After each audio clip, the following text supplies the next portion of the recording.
వీళ్ళు ఈ సెపాలజిస్టులు లాంటి వాళ్ళు బ్యాక్ ఎండ్ వర్క్ చేసి అసలు ఏం జరుగుతుందో చెప్పాలా, లేకపోతే ఈ రకంగా మీడియాలోకి వచ్చి డెఫినెట్గా వర్మ, నువ్వు చాలా మంచి క్వశ్చన్ అది. నిజానికి వీళ్ళు మార్కెటింగ్ ఏజెంట్లు అనేవాళ్ళు, ఇప్పుడు మనం ఎవరైనా ఈవెంట్ మేనేజర్ని పెట్టుకుంటాం, వాళ్ళు మనం చెప్పినట్టు చేస్తారు కానీ వాళ్ళు చెప్పి ఇది అదంతా ఏమి చేయరు. కాబట్టి ఇక్కడ ఈ సెపాలజిస్టులు అనేవాళ్ళు వాళ్ళ రోల్ మించిపోయి నిజానికి వాళ్ళ రోల్ దీనికోసమే వాళ్ళే కల్పించి మ్యానిపులేటర్స్గా మారిపోతున్నారు. మార్కెటింగ్ కాస్త మ్యానిపులేటింగ్ ది పబ్లిక్ మైండ్. ఇలాగే జరుగుతుంది, అలాగే గెలుస్తున్నావు ఓటేస్తున్నావు అని హిప్నోటైజ్ చేసినట్టుగా ఇది పెంచడం బాగా ఎక్కువైంది. ఇప్పుడు ఇందులో భాగంగానే ఇప్పుడు ఇంకో ఫేక్లో కూడా మనకు ఉంటుంది కదా, ఈయన పీకే అయితే ఆయన అందులో ఏంటి మొన్న ఒకటి వచ్చింది ఉదాహరణకు, అంతకుముందు టైమ్స్ నౌ సర్వే ఫేక్ ఒకటి వచ్చింది, అది యూపీని తీసుకొచ్చి ఆ టెంప్లెట్ దీనికి వాడారని. రిపబ్లిక్ టీవీ ఫేక్ వచ్చింది, ఇంకోటి కూడా మొత్తం 3 వచ్చాయి ఇప్పటికే. సి ఓటరు రిపబ్లిక్ టీవీ అవి రెండేమో ప్రీ పోలు, టైమ్స్ నవ్ ఏమో పోస్ట్ పోలు. ఇన్సిడెంటల్గా ఈ 3 టీడీపీకి అనుకూలంగా ఉన్నాయి.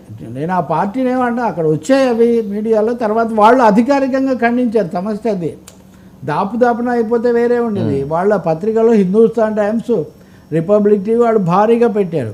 మొన్న ఏమైంది, ఒక ప్రముఖ అగ్రశ్రేణి పత్రికలో ఆ సిఎస్డిఎస్ లోకనీతి సర్వేకి సంబంధించిన సంజయ్ కుమార్ అనే ఆయన, మేము సర్వే చేశాము, మేము సర్వే చేశాము, ఈ సర్వే తెలుగుదేశానికి ఎడ్జ్ ఉన్నట్టుగా ఉందని చెప్పినట్టుగా ఒక న్యూస్ వచ్చింది.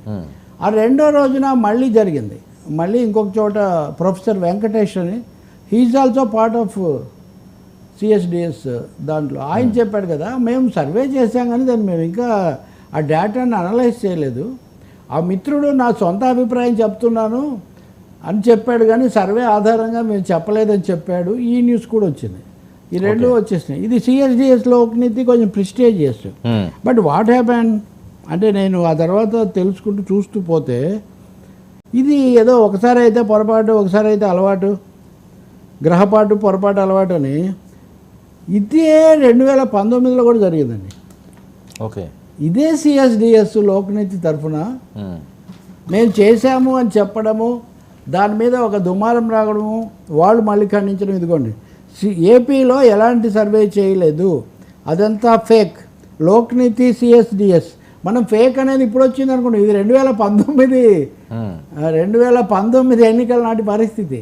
కాబట్టి అసలు ఈ ఫేకులు ఒకటి కదా, ఇలాంటివి చాలా ఉన్నాయి. మళ్ళీ వాడు బాధపడతారేమో అని తప్ప. ఇదిగోండి, ఏపీ రణభేరి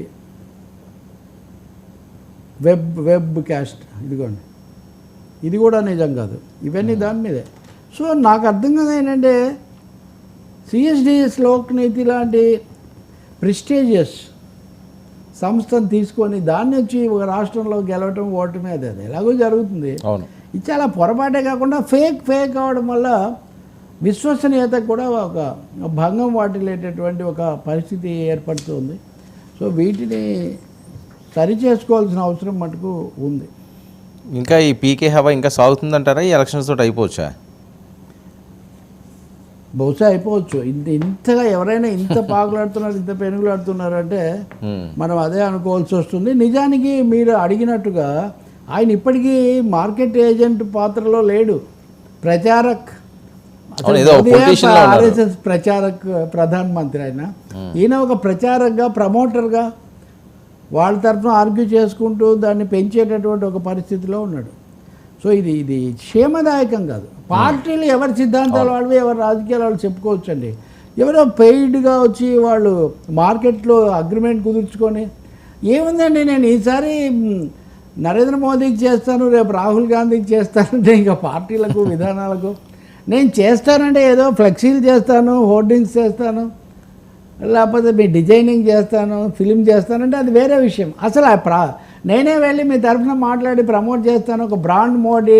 అసలు ఈ మార్కెటైజేషన్ ఆఫ్ ఎలక్షన్స్ అనేది అతిపెద్ద బెడదగా తయారైందండి. ఇప్పుడు గ్యారంటీలు ఏంటండి, 6 గ్యారంటీలు అని ఒక ఆయన అంటే, 10 గ్యారంటీలు మోదీ గ్యారంటీ అంట, వారంటీలు, గ్యారంటీలు, డబల్ ధమాకాలు, ఒకటి కొంటే ఒకటి ఫ్రీ, ఇంకా అంతే కదా. ఇదంతా మార్కెట్ భాష. Brand Modi, the honourable prime minister of India, మహత్తరమైన భారతదేశ ప్రధానమంత్రి నరేంద్ర మోదీ అనడానికిను బ్రాండ్ మోడీ బ్రాండ్ ఇవన్నీ కూడా ఏంటంటే ఒక విధంగా తయారయ్యి ఇదంతా మార్కెట్ కల్చర్ వల్ల వచ్చింది. అంటే మేము తప్ప ఇంకెవరు దీన్ని ఉద్ధరించలేరనే ధీమా ఏమో. అంతే కదా, అంటే గ్యారంటీలు ఇచ్చినా ప్రజలు నమ్మట్లేదు. ఎవడు ఇప్పుడు గ్యారంటీ అనగానే అండి వాడు 6 నెలలు గ్యారంటీ ఇస్తే వీడు 1 year గ్యారంటీ అంటే దీన్ని ప్రిఫర్ చేస్తారు కదా. అదేదో సినిమాలో శ్రీలక్ష్మి ఫ్రీ ఆఫర్లకు ఏవేవో అనవసరమైన అన్ని తెచ్చుకుంటూ ఉంటుంది. ఇప్పుడు ప్రజాస్వామ్యంలో కూడా మార్కెటింగ్ కిందకి మార్చాక ఎన్నికలను మీరు ఆఫర్లు బాగున్నాయని అనర్హులకు అందరం ఎక్కించే ఒక ప్రమాదం కూడా ఇక్కడ వస్తుంది. సో మీరు దీర్ఘకాల భవిష్యత్తు సమగ్రమైన అన్ని కోణాల్లో చూసి ఓటేయాలి తప్ప ఇప్పుడు ఓట్లేయడం తెలుగు వాళ్ళకి అయిపోయింది అనుకోండి, అయిపోయింది దాదాపు పోలింగ్ ప్రధానమైన భాగం అయిపోయింది భారతదేశంలో. ఇంకా యుద్ధం మిగిలి ఉంది అంతే, లెక్కింపు యుద్ధం. సార్ ఇప్పుడే ఈ రకంగా ఉంటే రేపు ఒకవేళ అధికారం